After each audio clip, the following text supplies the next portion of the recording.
რას ამბობს კვარაცხელია ბილბაოსთან შეხვედრის შემდეგ? ლუის ენრიკეს კომენტარი, გორის დილას რევანში და კრისტალბეთ ეროვნული ლიგის პლეი-ოფი. ამ და სხვა საინტერესო სიახლეების სანახავად უყურეთ ვიდეოს ბოლომდე. აქვე არ დაგავიწყდეთ ვიდეოს დალაიქება და არხის გამოწერა, რომ წლის ბოლომდე ავიდეთ 70,000 გამომწერს. დავიწყოთ ჩემპიონთა ლიგით, სადაც მეექვსე ტურში ხვიჩე კვარაცხელიას პარი სენ-ჟერმენმა ბილბაოსთან ფრედ 0-0 ითამაშა. ქართველმა შემტევმა შეხვედრა შეუსულად ჩაატარა და საკმაოდ აქტიურიც იყო, თუმცა ამჯერად გუნდის დახმარება ვერ შეძლო. უნდა აღინიშნოს ისიც, რომ ქართველის წინააღმდეგ უხეშად თამაშობდნენ. მის წინააღმდეგ 5 ჯერ დაჯარიმდნენ. შეხვედრის შემდეგ მედიასთან პარი სენ-ჟერმენის მთავარ მწვრთნელთან ლუის ენრიკესთან ერთად ქართველმაც ისაუბრა. ჩვენ ჩემპიონები ვართ. ყველა შეხვედრაში მხოლოდ გამარჯვება გვსურს. ასე რომ არ ვართ კმაყოფილები ფრით. მიუხედავად იმისა, რომ ის სტუმრად მოპოვებულია. ყოველ თამაშში მოედანზე გავდივართ მოგებისთვის და თუ ფრედ ვთამაშობთ, ეს ცუდია. ვიცოდით, რომ რთული თამაში გველოდა. ჩემპიონთა ლიგის ყველა გუნდი კარგია, ამიტომაც ამ გამოწვევისთვის მზად ვიყავით. ვერ მოვიგეთ, რადგან ბევრი შანსი ვერ გამოვიყენეთ. შემდეგი შეხვედრებისთვის უკეთ მუშაობა გვმართებს. ეს იყო ძალიან რთული და დაძაბული შეხვედრა, განსაკუთრებით პირველი ტაიმი, მაგრამ ვფიქრობ გამარჯვება დავიმსახურეთ. ჩვენ შევქმნით რამდენიმე ძალიან რეალური საგოლე მომენტი. ამ შეხვედრის მოგება შეგვეძლო. სტადიონზე დიდებული გარემო იყო. ამ შედეგის გამო ცოტა ხასიათი გამიფუჭდა, რადგან სატურნირო ცხრილი დაძაბულია და ბევრი ქულა დაგვჭირდება. სულ მცირე ერთი შეხვედრა მაინც უნდა მოვიკოთ. ბილბაომ კი ცხრილში იმაზე მეტი ქულა დაიმსახურა, ვიდრე აქვთ. ეს ფეხბურთია და მე არანაირი იმედგაცრუება არ მაქვს. ამ ფრის შემდეგ პარი სენ-ჟერმენს 13 ქულა აქვს და 2 ტურით ადრე პლეი-ოფის საგზური განახდებული აქვს. თუმცა ბუნებრივია ფრანგული გუნდი პირდაპირ 8 გუნდში მოხვედრისთვის იბრძოლებს. ამისთვის კი ლიგის ფაზის დასკვნით 2 ტურში ჯერ სპორტინგს დაუპირისპირდება, შემდეგ კი ნიუკასლს. ეს შეხვედრები 2026 წლის იანვარში გაიმართება. მანამდე კი 13 დეკემბერს ლიგა 1-ში ქართველების დაპირისპირება გველოდება. კვარაცხელიას პარი სენ-ჟერმენი აბოაშვილის და წიტაიშვილის მეც დაუპირისპირდება. ამავე ტურში გიორგი მიქაუტაძის ვილიარეალი კოპენჰაგენს დაუპირისპირდა და 2-3 დამარცხდა. ქართველი ძირითად შემადგენლობაში იყო, თუმცა ის სხვა 2 შემტევთან ერთად შესვენებაზე შეცვალეს. ქართველს სამწუხაროდ ამჯერად ცუდი თამაში ჰქონდა. ის ბურთს სულ 13 ჯერ შეეხო. ამ მარცხის შედეგად ვილიარეალს პლეი-ოფში გასვლის თეორიული შანსიც აღარ აქვს, რადგან ერთი ქულით 35 ადგილზეა. თუმცა ჩვენთვის და მიქაუტაძისთვის ძალიან საინტერესო უნდა იყოს ჩემპიონთა ლიგაზე ვილიარეალის შემდეგი დაპირისპირება, რადგან ქართველი ყოფილ გუნდს აიაქსს დაუპირისპირდება. ეს შეხვედრა 21 იანვარს გაიმართება. მანამდე კი ვილიარეალი 14 დეკემბერს ლევანტეს დაუპირისპირდება. გიორგი ზარიამ კი ჩემპიონთა ლიგის შეხვედრაში ძირითადი შემადგენლობიდან პირველად ითამაშა. ქართველის კაირათი ოლიმპიაკოს დაუპირისპირდა და 0-1 დამარცხდა. ზარია პირველ ტაიმში ბურთს 23 ჯერ შეეხო. 11 ზუსტ პასთან ერთად მის ანგარიშზეა 1 წარმატებული დრიბლინგი, 1 მოპოვებული ჯარიმა და 3 მოგებული დუელი.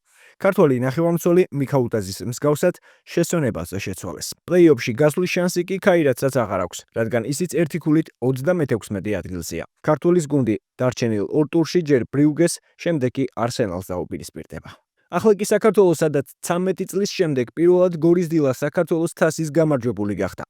გორელებმა ფინალში იბერიას 3-1 დაამარცხეს და ტურნირი ისტორიაში მეორედ მოიგეს.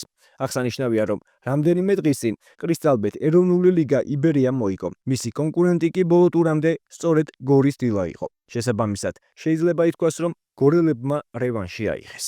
დინამო თბილისი კი უეფას ახალგაზრდულ ლიგას გამოეთიშა. თბილისის დინამო მინსკის დინამოსთან პენალტების სერიაში დამარცხდა. თუმცა უნდა აღვნიშნოთ, რომ პირველი შეხვედრა დინამო თბილისმა 2-0 მოიგო. განმეორებით შეხვედრაში კი ეს უპირატესობა ვერ გამოიყენა და 2-0 წააგო. 11 მეტრიანების სერიაში კი 4-2 დამარცხდა. აღსანიშნავია ისიც, რომ ორივე შეხვედრა თბილისში ჩატარდა. ამ დღესვე გაიმართა კრისტალბეთ ეროვნული ლიგის პლეი-ოფის პირველი შეხვედრები, სადაც სპაერმა გარეჯი 2-0 დაამარცხა და მთავარი მიზნისკენ 1 ნაბეჯი გადადგა. მეშახტესა და თელავის დაპირისპირება კი ფრედ 1-1 დამთავრდა. განმეორებითი შეხვედრები 14 დეკემბერს გაიმართება. ახლა კი გიტოვებთ ამ შეხვედრების საუკეთესო მომენტებს და რა თქმა უნდა, არ დაგავიწყდეთ ვიდეოს დალაიქება და არხის გამოწერა. ძლიერად გაგზავნა წინ ბურთისთვის ბრძოლა თუ იქნება და ძალიან კარგი შანსი შეიძლება გატანა და ანგარიში გაიხსნა, სპაერმა გახსნა ანგარიში ზაქარია ბასილაშვილი, გატანილი გოლის ავტორი. ხედავთ რამხელა სიხარულია სათადარიგოს კავზე ფეხბურთელებიდან. უნდა ვნახოთ ეპიზოდი, რადგანაც იქ თითქოს წინ იყვნენ მცველები და ცოტა გასაკვირი იყო. აი ამას გულისხმობ, რადგანაც აი ხედავ ჩავფორმიანი მაისური საიდან მოდის და აქ აშკარა შეცდომა არის მცველების, რითაც ისარგებლა ძალიან კარგად ზაქარია ბასილაშვილმა და გახსნა კიდეც ანგარიში. აქ არ ვიცი ფეხი დაუსრიალდა თუ ვერ ხვდები უბრალოდ მიზეზი რა შეიძლება იყოს. კი შემდეგი შესრულება მშვენიერი იყო. მეკარემ უბრალოდ ვერ გადაარჩინა თავისი გუნდი. გალახვარიძე შეცდა ამ ეპიზოდში. ესე ჩაგდებებს ხშირად მიმართავენ გარეჯ ფეხბურთელები, მაგრამ სველებისთვის პრობლემაა ნაკლებად იყო ესეთ სიტუაციაში. გეგიაძე რა კარგია. 1-1-ზეა დაარტყა და გაიტანა 71 წუთზე. კიდევ ერთი კონტრიერიში. პრაქტიკულად პირველია ესეთი სწრაფი მეორე ტაიმში და ანგარიში უკვე 0-2-ია. სპაერი იგებს და მშვენივრად გამოიყენა თავისი შანსი ამ ეპიზოდში. საბა გეგიაძემ უნდა შევაქოთ ამ შემთხვევაში. ერთის ხედავთ არანაირ თამაშგარეს საკუთარი ნახევრიდან წაიღო და იქ უბრალოდ ფეხი იტკინა ფონიავა, უკაცრავად ცეცხლაძემ ვეღარ მოახერხა უბრალოდ ბურთზე თამაშიც კი და ყველაფერი მშვენივრად შეასრულა შემდეგ უკვე საბა გეგიაძემ, რომელსაც სეზონის განმავლობაში 13 გოლი ჰქონდა გატანილი და შეიძლება ეს ერთ-ერთი მთავარი გამოდგეს. ანგარიში 0-2-ია. სპაერმა დაიმსახურა ეს გამარჯვება თავისი სწორი ფეხბურთით, მოდი ასე ვთქვათ და იმ ტაქტიკით, რა ტაქტიკაც აირჩია ანზორ კიღურაძემ. ურდაძე სად გააძვირნა ბურთი ხუნცკაი, აბა თუ იქნება სწრაფი შეტევა. კარგი გადაცემა, თამაშგარი არ არის გუგეშაშვილი საჯარიმოშია ზაზა. შეჭერდა, აბა რას მოიფიქრებს.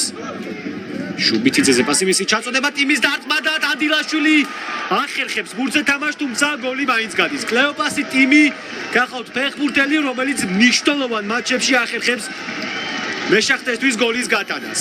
შელეიშვილი კარგი შანსი თელავს, დარტყმა გარის მიმართულებით და ანგარიში ხდება 1-1. 1-1. თელავი ახერხებს ანგარიშის გათანაბრებას და მოედანზე რამდენიმე წუთის წინ გამოსულა ჩხეტიანმა გაიტანა, თუ სწორად დავინახე ეს გოლი გიორგი წინა შეხვედრაშიც მოახერხა გატანა და დღესაც. ეს ეპიზოდი, როდესაც გუგეშაშვილმა დაკარგა ბურთი და შემდგომ ძალიან ძლიერი დარტყმა შემოგთავაზა ანდრია დევდარიანმა ერთი შეხებით, სადაც ტყეშელაშვილს შანსი არ დაუტოვა. ყველაფერი იწყება თავიდან. კარგი სტარტი უკვე სტუმრებისათვის მეორე ტაიმში.